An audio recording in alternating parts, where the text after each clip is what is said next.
petit exemple par rapport au dimensionnement des différentiels, donc par rapport à un dimensionnement à l'aval.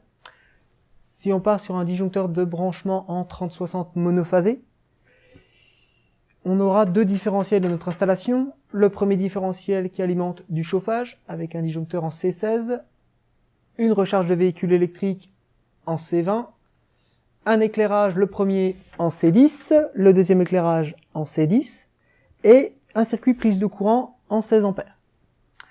Le deuxième différentiel alimentera le chauffe-eau en 16 ampères, l'éclairage 3 et 4 en 10 ampères chacun, et le circuit prise de courant numéro 2 en C16. Donc ce qu'on va voir, c'est comment dimensionner nos différentiels par rapport aux branchements qui se trouvent en aval, par rapport aux différents disjoncteurs aval. Donc comme je disais tout à l'heure, pour le différentiel 1, pour le circuit chauffage, on prend une fois la valeur de l'intensité. Pour le circuit recharge électrique, on va prendre une fois le 20 ampères.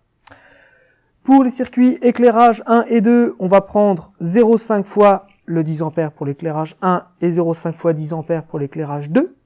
Et pour le circuit prise de courant, on va également prendre 0,5 fois le 16 ampères. Le total nous donne 54 ampères d'intensité. Donc le différentiel doit avoir une valeur d'intensité supérieure à ça. Donc on va partir sur le diff en 63 ampères monophasé.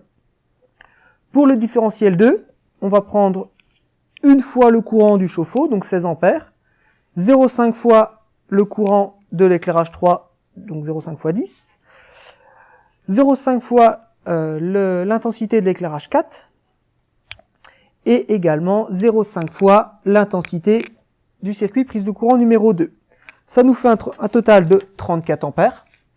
Donc on va partir sur un différentiel de calibre 40 ampères monophasé. Donc la valeur juste supérieure. Dernière info, ça c'était le calcul si on partait par rapport au circuit aval.